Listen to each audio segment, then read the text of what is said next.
平替妙控键盘，悬浮设计，开合流畅，键盘手感佳，搭配配合可以解锁竖屏支撑，横屏也可架高，拥有 iOS 所有手势，还可收纳 Pencil。一起详细了解这款平替妙控天花板吧。我以前一直觉得 iPad 买这 Apple Pencil 就能发挥它最大的生产力了。至于2000多块钱的妙控键盘，我觉得没有这个必要。但是从今年开始，我明显感觉到毕业后的我不再像以前一样需要做那么多的课堂笔记，刷那么多的题，而且 Apple Pencil 在手写记笔记的速度是比不上键盘打字的速度快的。当你还在纠结用什么颜色笔刷写字的时候，人家早用键盘敲了3行字了。而且我现在出门还得带这个14寸的 MacBook Pro， 它有1.6公斤，还不算充电器，所以我觉得是时候可以买一个妙控键盘了。不对，是平替妙控键盘。那我今天给大家分享的这款呢，是我在全网对比筛选后找到的唯一一款无限接近原装妙控键盘的平替款，价格还不到原装的1/3，特别适合我这种轻办公人群或者是暂时还没有笔记本电脑的同学们来使用。那我正好呢也是把我朋友的原装妙控键盘借过来使用了几天，正好来给大家做一个对比。外观上，它表面和内部的材质都和原装一样是 PU 材质，手感非常的顺滑，背板很硬，可以有效的防弯，还可以作为一个保护壳来使用。侧面来看，同样都是主轴在内的一个包裹设计，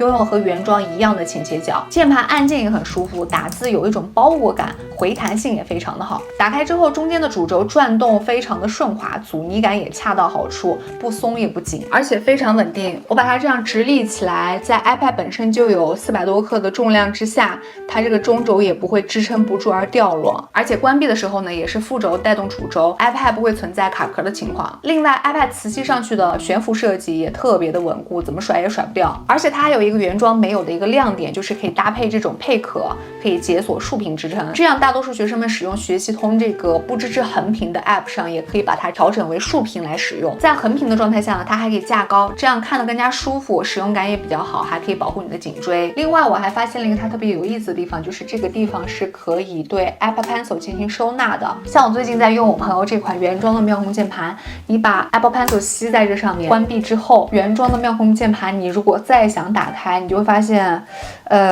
这个地方有点无从下手的感觉。因为 iPad 的边框很滑，原装的妙控键盘没有一个很好的受力点去进行一个开合，但这个配壳它就不一样了，它这个地方有一个受力点，可以让这个平替款的妙控键盘更好的进行开合。就算你没有配壳，那这个平替款呢，它的这个收边是比原装要多出来那么一点点的，这样的话它开合就会更加的容易。我觉得这一点做的是比原装要好很多的。另外触控板呢还支持原装所有的手势，像3指滑动可以切换应用程序，3指向上可以总览打开的页面，2指向上可以关闭应用程序。另外重量也是十分接近原装了，原装600克，它700克，会让我携带出门感觉不到压力。当然了，它也可以和原装一样实现不同场景下的使用，比如说躺着用，放在床上用，或者坐车通勤的时候用都是可以的。这个平替妙控操作也非常的方便，首次使用出门2下开机，按 Option B 即可以进行配对，配对成功之后下次再使用直接按开机键就好。如果你是第一次使用妙控键盘的朋友，这里也有个小贴士分享给大家，它会让你的妙控键盘用起来更加的顺滑，大家可以截图保存一下。最后呢，就是它的充电口和原装不一样，它的在右边，原装是在左边。